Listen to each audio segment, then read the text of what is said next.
So Silent Cartographer Evolved still isn't done.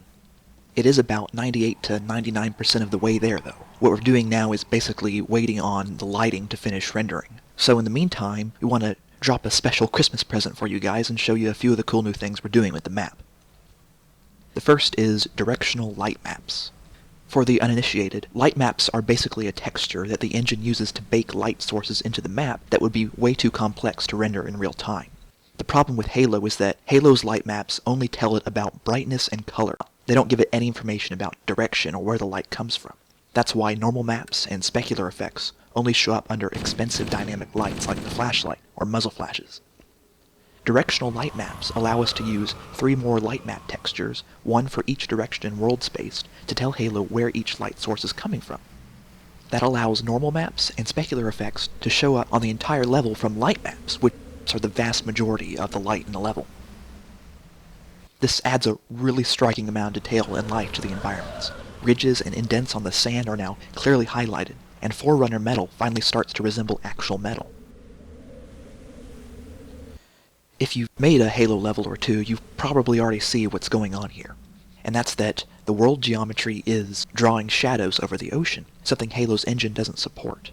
What we've actually done is use the same render setup that we use for the light maps, and layer the resulting shadows onto the ocean's color map, which is normally just used to tell Halo where to fade the water out as it nears the sand. These shadows then match up perfectly with the actual light map shadows, completing the effect. The result both fixes a prominent visual issue, but also significantly complements the map's sense of scale.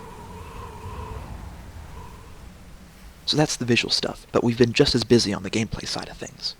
If you've played the 2012 release of Truth and Reconciliation, you'll probably remember that we had a fairly complex armor system with our brutes. So for Evolved, we've gone back and made a number of pretty significant revisions to make the system much less obtuse without losing the unique gameplay benefits. The arms and the body are now combined into a single torso region. This frees up space for us to add a leg armor region. The legs were previously indestructible. That leaves only the helmet as the third distinct armor piece.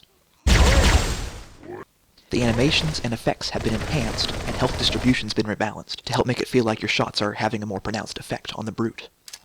But one of the most effective improvements is that brute armor can now be destroyed by area of effect damage, like explosions. Normally, destructible body regions can only be damaged by projectiles. You can actually notice this in Halo 1, in that the Flood will never be dismembered by grenades or melee attacks. So to get around this, every single explosion effect in the mod spawns a special invisible object that generates a set of projectiles matching the explosion size. The projectiles only do damage to brute armor, and the object has no collision properties, so in practice it just looks like the explosion is damaging the armor. The gameplay implications of having this are pretty obvious. EMP grenades in particular are now an extremely effective option. The last thing today is the new shade. This one gave us a lot of trouble, but in the end we pretty much got everything we wanted to do out of it. Channeling Halo 3, the turret is comprised of a separate ball object floating over the grounded base. A new marker switching technique, which we also use on the Ghost, allows us to have the cannons alternate as they fire, without screwing up the targeting. But the hard part was enabling the ball to act independently of the base.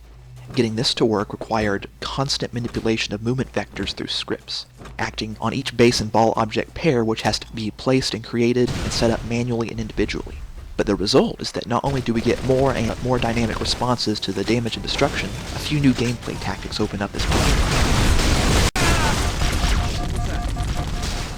So there's a small taste of what we've been busy doing the past long year and a half since we last surfaced. If you're not already, make sure to check the forum thread linked in the video description, as that's where we're posting updates.